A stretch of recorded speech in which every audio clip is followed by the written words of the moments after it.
So employment is for everyone. Thanks for joining our presentation. I'm Teresa Bynum with Catch, Citizens Acting Together Can Help, and I have some friends with me today that are going to help with this presentation. Hello, this is Joel Goldberg. I hope you're having a wonderful day. Hi, this is LaQuinta Montague, the secondary transition coordinator from the School District of Philadelphia. Hello, I'm Carol Frangisetto, Executive Director of Partnership for Community Supports, Supports Coordination Organization. Hi, I'm Andrea Consenia, Division Director for SPIN Employment Services. Welcome. So today we really want to talk about employment, why it's important for everyone to consider. And we've been working on this presentation for over a year. So we are going to give you as much information as possible. And we hope that you will find it helpful. Joel? Pennsylvania is an employment first state. Say hello to Governor Wolf. Pennsylvania Governor Tom Wolf signed an executive order in 2016 establishing an employment first policy in Pennsylvania. Also, in June of 2018, that policy became a law. So we are, by law, an employment first state. Employment is the first priority and preferred outcome of people with disabilities. All people, regardless of disability, should pursue employment before any other day service. So this should be part of the planning at every ISP meeting. What is supported employment? Supported employment is when the employee works in an integrated, community-based setting with other employees without disabilities and can earn wages at or above minimum wage. This includes prevailing wage. So if everybody's making $15 an hour, the person we support should be making $15 an hour. Supported employment is a means by which people can receive supports at work and be successful in employment that fits their talents, interests, and abilities. It is real jobs for real pay for all people with disabilities. It is paid by the employer and not by the CIE agency. Community integrated employment is community-based and not facility-based. It is strengths-based and not deficit-based. It is integrated and not segregated, and it is focused on current skills and capacities and not focused on readiness. So what are the benefits of supportive employment? Working gives us a sense of identity, gives you a feeling of being a part of the community, source of money, who doesn't like extra money in their pocket, and it creates independence. It gives you opportunity to grow and learn, and you become more independent the more you grow and learn. It also offers opportunities to build meaningful relationships, and you're making contributions to your community, to the employer, to the customers it serves, and to your community.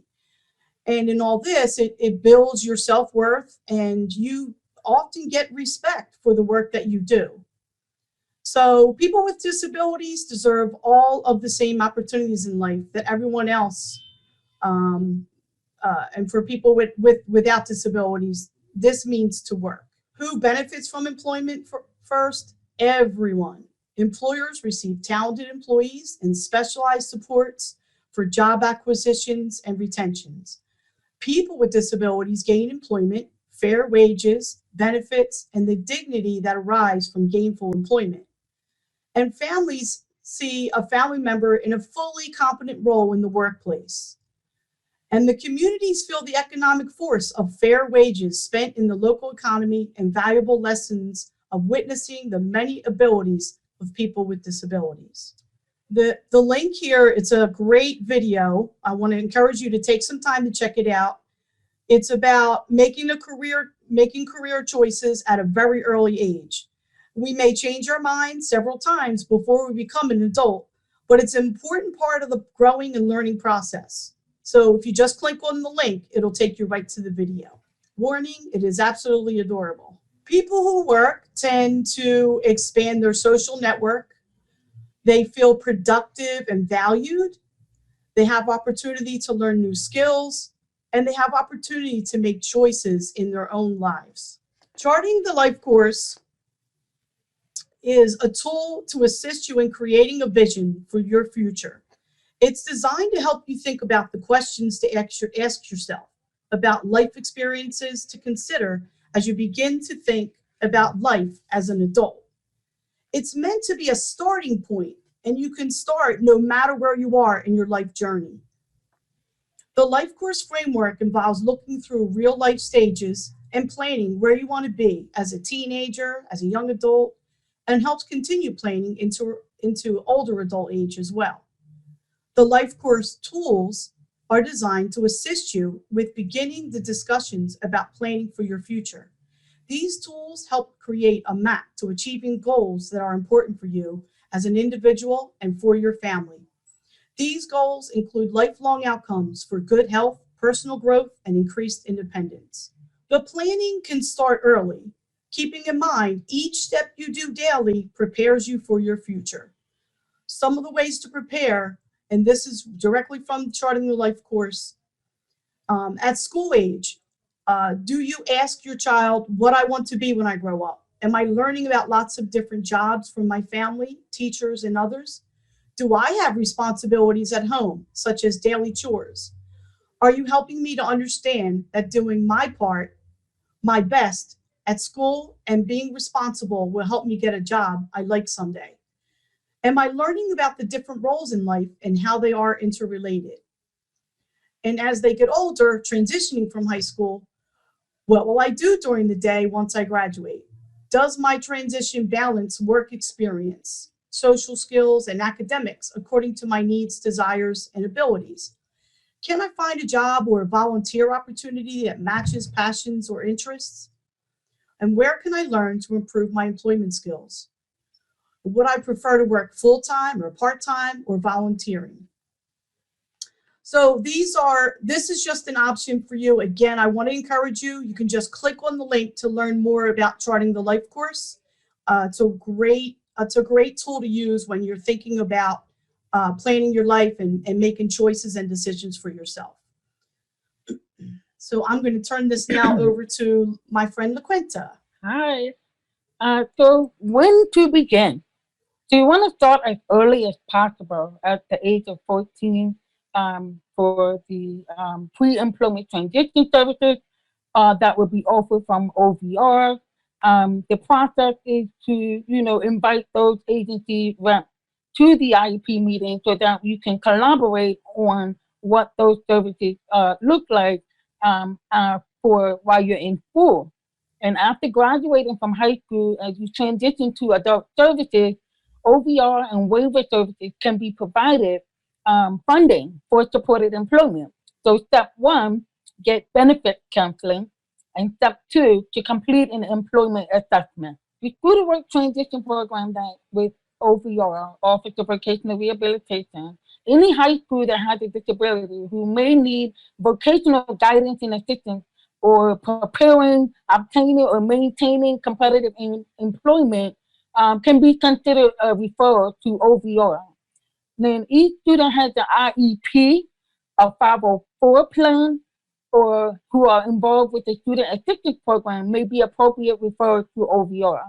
A referral is made to OVR by anyone, from the school team, the student, the parent, the teacher. Any student that is over the age of 18 will be able to serve as themselves on their own accord. The support coordinators should be also invited to the IEP meeting to be able to inform them as soon as you know the date and time. And then the school will not invite them. However, the parent and the student can invite them to the IEP meeting once you have known who your support coordinator is. And then you can begin to collaborate with all parties at the table to map out what your transition plan will look like post high school. And I'll turn it over to my friend Carol. So there are some practical concerns that people sometimes have about obtaining a job. First, people worry, will I lose my Social Security benefits if I obtain a job? In most cases, individuals who work will not lose their Social Security income, known as SSI, or their Social Security disability insurance, known as SSDI. The Social Security Administration offers benefits counseling on how to report an individual's income and how to access work incentives, which allow them to maintain those benefits. Those work incentives could include a trial work period, the the deduction of work-related expenses for things like assistive technology or counseling, plans to achieve self-support, and other incentives that are designed to support your employment while maintaining your benefits. The benefits counselors can also help people to safely move off of their benefits if that is what they choose to do. The second question often asked is, will I lose my health insurance benefits? That answer is also usually no. So you don't have to choose between a job that you want and your health. There is medical assistance insurance available for workers with disabilities, which is referred to as the MAUD program.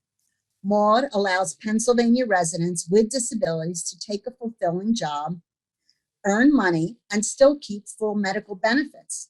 MAUD is a public health insurance program which is available to individuals from 16 to age 64. Under this program, your earnings may increase above limits of other Medicaid programs as long as they remain within the limits of MAUD without any effect. So in order to receive supported employment services, you need to register with the County Intellectual Disability and Autism Program.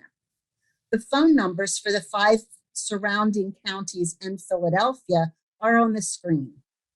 The county intake and registration process determine an individual's eligibility for services.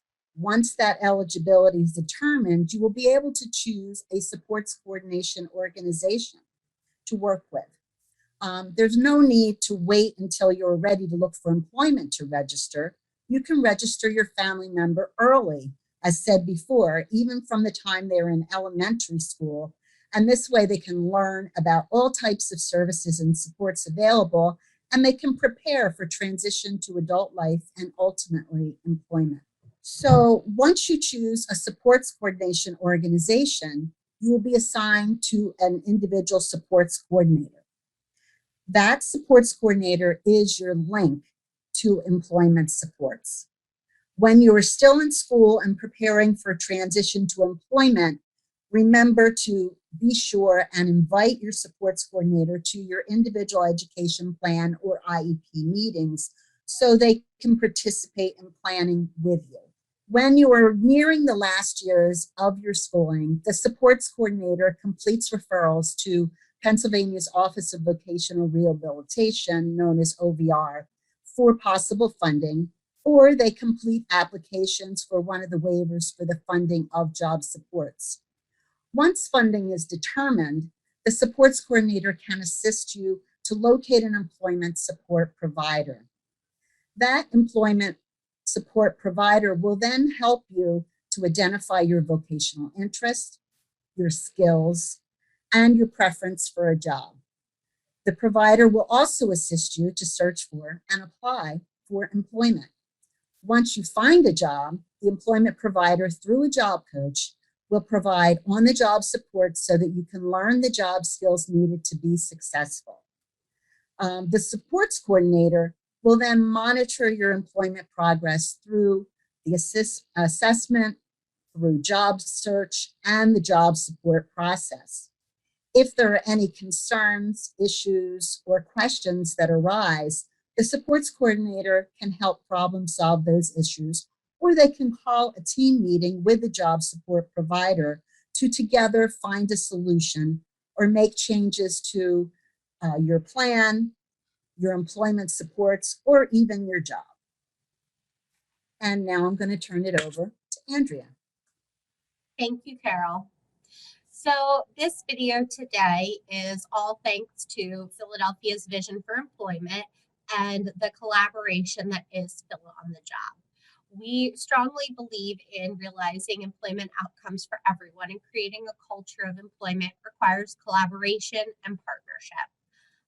This all stems from an earlier initiative from Philadelphia IDS. It's all about community, really focusing on helping people with disabilities finding valued social and civic roles within their community. So what is the culture of employment? It is a belief that people with disabilities belong in the community workforce, earning a living, and a commitment to employment outcomes and the resources to make employment happen.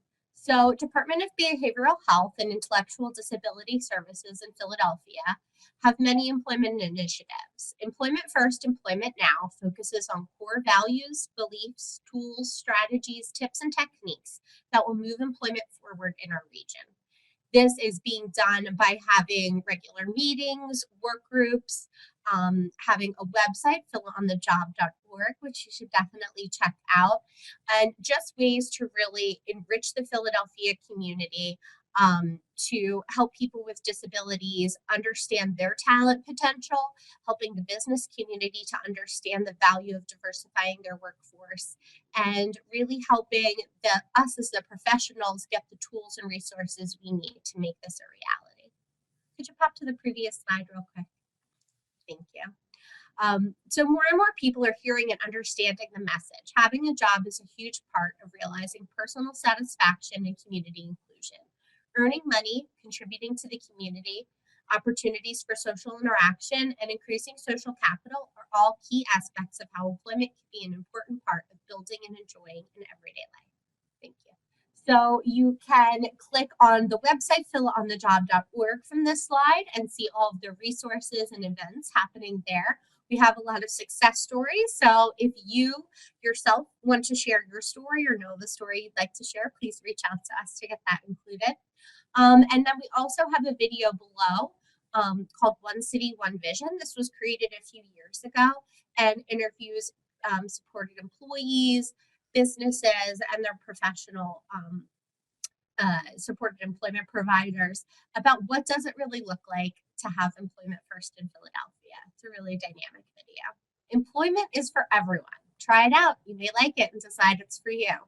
So we wanted to use this cute little image to really help people think about employment. A lot of times people think, employment, that's so big, that's so scary, especially for some people we support who maybe haven't worked in the past, or maybe they've been attending a workshop or a day program, and it just seems like a big leap.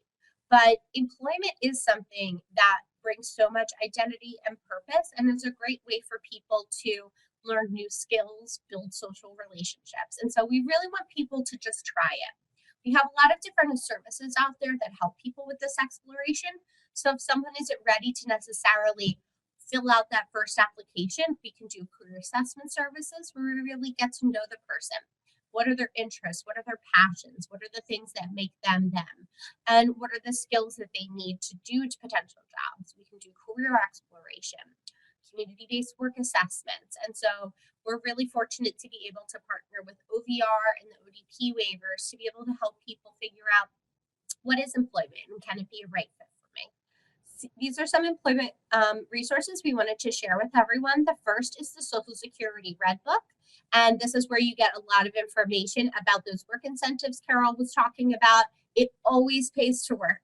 We like to think about, Social Security in one bucket of money and your paycheck in another bucket of money. You're always going to have more money at the end of the month. It might just be moved to a different bucket. So there are really great resources in there. Office of Vocational Rehabilitation. This is a statewide resource to anyone who has a barrier to employment. So that'll give you a lot of information about accessing their resources. APSE, the Association of Persons Supporting Employment First, is a national organization devoted to helping people realize their employment goals. We are actually in the midst of APSE's national conference this week, and they have a lot of really wonderful resources and webinars throughout the year, and they have great resources on their website for professionals, people looking for employment, and the business community. The Pennsylvania Work Incentives Planning and Assistance Program, WIPA, does a lot in terms of benefits counseling, and you can check them out on the link attached. We have a few more resources, I believe, on the next slide. Oh, no, that was it. So we want to really thank the steering committee, my fellow co-hosts, Teresa Bynum, Joseph Pola, Carol Frangicetta, Joel Goldberg, LaQuenta Montanez, Joe Murphy, and Susan Schoenfeld. This has been a really wonderful collaborative experience. And we want everyone to come away with this with a mindset that employment is a wonderful, positive thing. Yes, there are things that you need to work through, but it is absolutely worth it in the end. And I want to hand it off to Teresa for one final word of advice. So thank you, everyone. We hope that you are more informed about employment and that you feel as we do that employment is definitely worth pursuing and trying. So good luck in whatever decisions you make, and hopefully you'll be working in the future and experiencing all the positives that we just talked about. Thank you.